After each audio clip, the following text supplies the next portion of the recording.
वैसे तो ब्रिटेन के वर्ल्ड वॉर 2 जीतने के मोस्ट ऑफ द रीजंस आप सबको पता हैं, पर एक इम्पॉर्टेंट रीज़न मोस्टली मिस हो जाता है।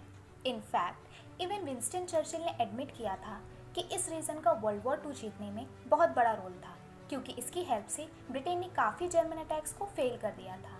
इस चीज़ को पहले एक ऑक्सिलरी मिलिट्री इक्विपमेंट कंसीडर किया जाता था in the United states munition list, which was the list of articles, services और टेक्नोलॉजीज जो डिफेंस या मिलिट्री रिलेटेड थे। And yes friends, the thing we are talking about is cryptography. You can't do much online or with your phone without someone somewhere knowing what you're doing, but there's one group on your side. They're called the cypherpunks. U.S. and Britain to allow law enforcement agencies to unlock encrypted digital messages. 13 of the world's preeminent cryptographers, computer scientists, and security specialists argued there's no way to allow the government such access without endangering all confidential data as well as the broader communications infrastructure.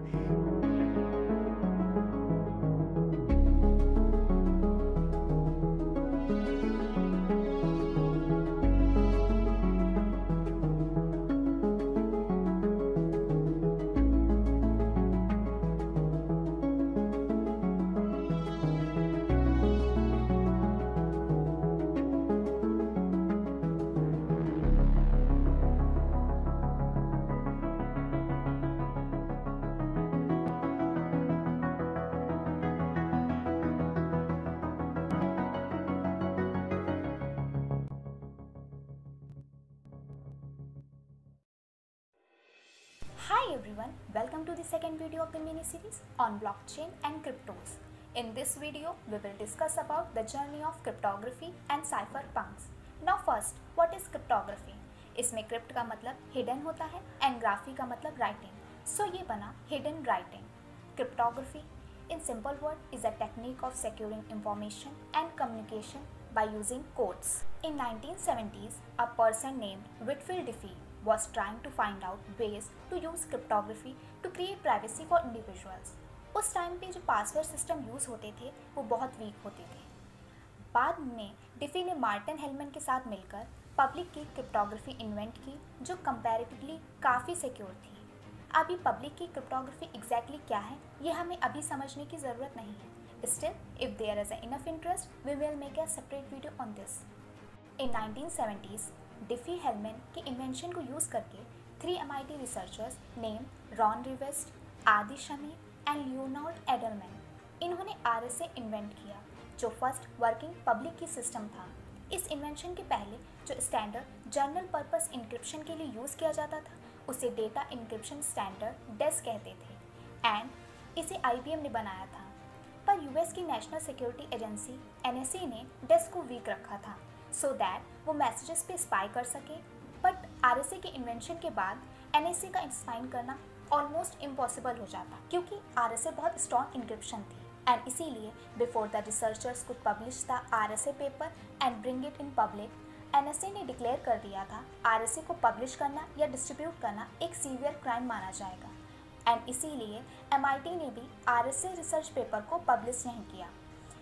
उसके बाद mark Miller नाम के एक computer scientist जो तब 20 साल के थे उन्होंने MIT में जाकर RSA रिसर्च पेपर की अलग अलग शॉप्स में जाके फ़ोटोकॉपी कराई टू अवॉइड सस्पिशन एंड उस रिसर्च पेपर को स्प्रेड कर दिया।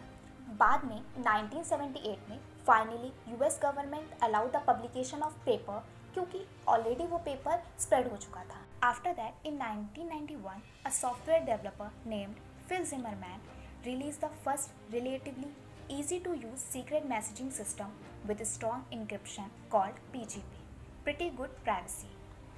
जिमरमैन को डर था कि government might try to prevent the use of strong encryption software like PGP and इसीलिए जिमरमैन ने पहले ही PGP को फ्री में रिलीज कर दिया। उसके बाद the US justice department launch a 3-year criminal investigation of Zimmerman because उनके अकॉर्डिंग इस सॉफ्टवेयर को यूज़ करके वेरियस क्राइम किए जा सकते थे। प्लस PGP US के बाहर भी स्प्रेड हो गया तो they considered it equivalent to exporting weapons. Meanwhile in 1992, 3 years after the invention of World Wide Web, 3 computer scientists named Eric Hughes, Timothy May and John Gilmore ने एक mailing list start की for discussing cryptography, mathematics politics and philosophy, just like हमारा आज के ज़माने का WhatsApp group. इस mailing list के मेंबर्स को साइफर पंक्स कहा जाने लगा। They wanted to create a world जहाँ किसी पर्सन की इंफॉर्मेशन इंटरनेट पे तभी ढूंढी जा सके जब that person himself wants that information to be revealed. Cypherpunks knew that internet is going to be very useful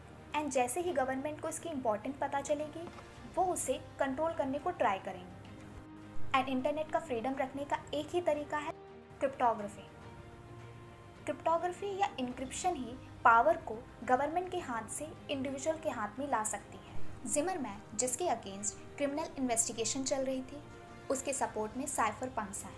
वो बिलीव करते थे कि इंक्रिप्शन को रेगुलेट करना यूएस कॉन्स्टिट्यूशन के फर्स्ट अमेंडमेंट का वायलेशन है, which talks about freedom of speech. Zimmermann ने भी MIT प्रेस को कन्विंस किया to print the PGP source code like a book and ship it to European book stores, which basically meant exporting the books.